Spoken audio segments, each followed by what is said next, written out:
Rev up your engines!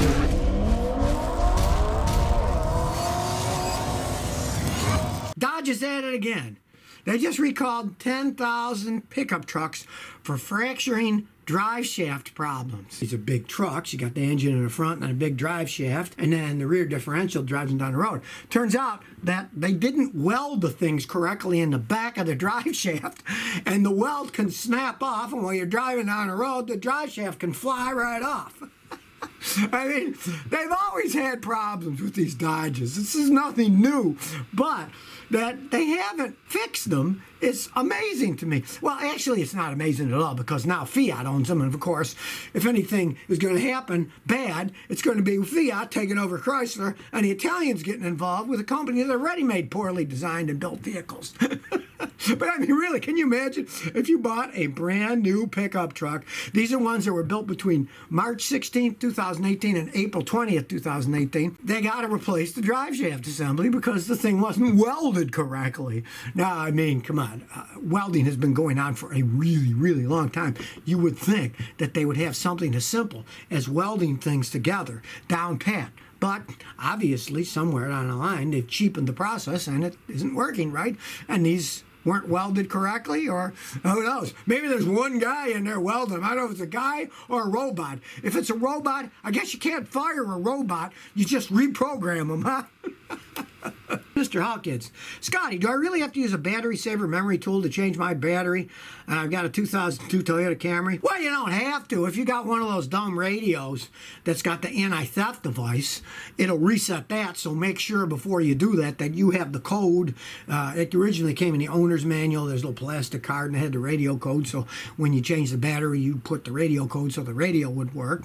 And you'll find, being a 2002 Camry, if you don't put the memory saver in and you put a new battery in, it'll idle like crap for a while because the computer will go back to the original settings and it'll shake a lot at idle. But after you drive it a couple of days, it'll go right back to normal. The computer will figure it out and make it idle good. So it's not like it's going to do any permanent damage. But if you don't want to mess with any of that crap, heck, you can get for $10 one of these battery saver ones. You just plug it in the OBD port, and then when you change the battery, it doesn't affect any of the memory of the computer. It's an easy thing to do.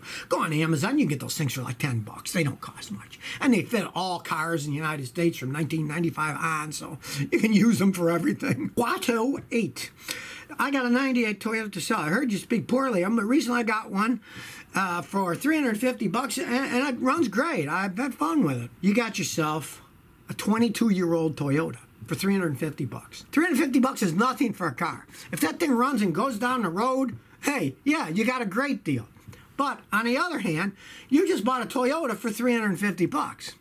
That kind of tells you that they don't really have any much value, those themselves. You got it so cheap. You know, somebody sold it cheap because there's some kind of problems.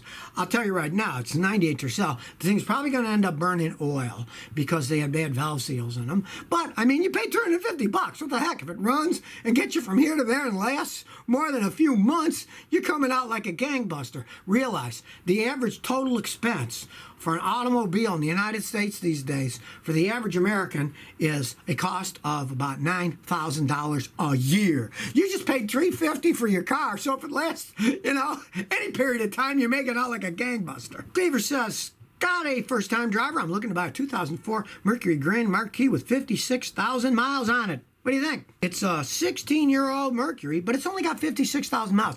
I would demand absolute proof that that's the real mileage of the vehicle. Look at the inspection reports, because they have the state inspection reports, and each year it has the mileage. And if the mileage makes sense in all those years, if at one point in time it says 120,000 miles and the next year it says 40, you know, they change the speedometer. If you don't mind driving a grandpa car as your first car, the Mercury Grand Marquis are known as a grandpa car. Those things can run forever, especially got the V8 engines. Those V8 engines can just run and run and run. Those are well-made vehicles. Juliet, Jake, Scotty, what are your thoughts on an 03 Tundra with 160,000 miles? Guy's asking $7,000. Okay, the Tundras are well-made pickup trucks, but he's asking too much money. People always ask too much money for Toyota pickup trucks. The problem is this. They look and see what these made-up book value systems say and what they ask at the dealer for used ones. Well, the dealers, they're all financing the car to you. So they're getting paid so many $100s a month. You're buying a car from an individual, you're paying cash in one lump sum. Therefore, the price goes down. That's just the world. They're not finding, if the guy says, oh no, that's what they're worth, say, okay, well, I'll pay you so much a month. Oh no, I want the whole thing. And say, well, the dealer's going to sell me the same thing for the same price, and I only have to pay him so much a month, so I'll go there. And then you'll see the guy will probably come down. Rick G, I'm looking at a 2011 Toyota Highlander, but it only has a 4-cylinder engine. Is that enough grunt? Depends on what you want to do with the Highlander. If you're just driving it around, I got customers with the 4-bangers, and they're totally happy. They drive all over the place, take their family on vacations to Yellowstone and stuff, and we're in Texas. It's a long drive. There's absolutely nothing wrong with it. But if you're planning on towing anything or carrying a lot of weight, you'd be better off with the V6 because it's got a lot more power. That's just the way that it goes. But go to a dealer, road test them, see how you feel with the power. If you're happy with the 4, go ahead and get it. If you're not, try the 6. See if you're happy with the 6. You can always road test those things for nothing at the dealers. They're just drooling at the mouth waiting for somebody to come in and road test and try to sell them a car. So take advantage of that and road test them, see which ones you like and which ones you don't. JKF. Scotty, I got a 05 Laredo 4x4 V6. Sometimes when I start it, the idle drops low. Watch my video. Make your car run better with a little spray cleaner. You get 2 cans of spray cleaner for about maybe 14 bucks total, both of them. Clean the throttle, clean the mass airflow sensor, clean it all, and that might very well fix it. Now, if it doesn't fix it, then you probably have a vacuum leak somewhere. In that case, watch my video, Finding Engine Vacuum Leaks with a Cigar. And you can blow smoke. You know, if you use a cigar, you can use any kind of equipment to blow smoke in and see where there's a vacuum leak. Because when you start an engine and it's cold, if you got a vacuum leak, it's going to make the idle go up and down as the computer compensates and makes it go higher. And then when it starts to get low, the vacuum is sucking too much air, so it goes low, and then it tries to compensate, and it goes up and down and up and down. So you could have a vacuum leak. You can also use your ears. If when it's doing it, you hear, then just follow your ears, mate. If you're lucky, just one of those vacuum lines fell off or cracked, and then you can put a new vacuum line on. And if you do, my advice is put a little of that 3M trim adhesive on it first, so then when you push it on, it sticks on and won't come off again. As you get older, oil and grease gets on. A lot of times they'll just slide off, and you can clean them off. Put all that 3M adhesive on it, and then it won't come off the next time. Mark 2018 Scotty. I recently purchased a 1995 Nissan Maxima. I noticed the power steering fluid is a bit dirty. Should I change it? Well, definitely. It's a basically non-compressible fluid that takes a lot of hydraulic pressure. Some of those things are 1,500 pounds per square inch pressure. Dirt is friction.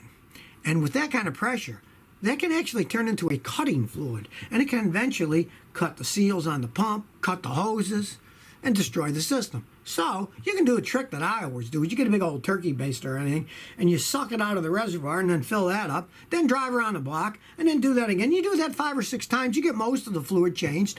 And if you're a real fanatic, do it again a month later, and then it'll be a lot cleaner. It is a good idea to do that because you don't want to have to pay for a power steering rack, and that car would cost a fortune. That's Ferris 88. What SUV do you recommend between a 4Runner and a Highlander?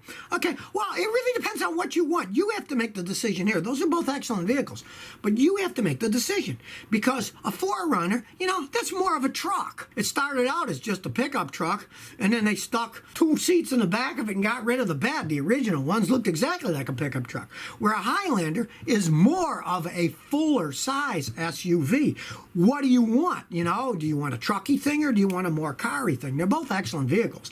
I got customers with both of them that have 300,000-400,000 miles on the thing, so they both last. But you have to decide what type of vehicle you want. I can't make that decision for you. Jordan Charles Roos, I installed a new alternator in my 92 Honda Accord. It was charging fine. Now it's acting kind of squirrely. And I turn headlights on, things get dim. What could be wrong? Okay. Make sure that the alternator is good because these days almost every single stinking alternator you buy isn't new. It's either rebuilt or remanufactured, and sometimes it's done really poorly. So have that checked to begin with. But if that's okay, have your battery and the battery terminals checked for corrosion. Because if I take the terminals off the battery and I put my machine on the battery and test the battery and it says the battery's no good, I have to replace the battery first. Because if I check an alternator with a weak battery, even my fancy machines can say that the alternator's no good, even though it actually is good. I did that once years ago. I thought I was in a hurry. I checked it and I put it on. It did the same thing, and I checked the battery and found out it was the battery. Luckily, I bought it from a place that I've been dealing with for years, and I said, it didn't need an alternator. They gave me the old one back, and I bought a new battery, so I didn't have to charge the customer for an alternator. But I learned my lesson, and now I always check the batteries first, because it could just be a weak battery. So if you never want to miss another one of my new car repair videos, remember to ring that bell.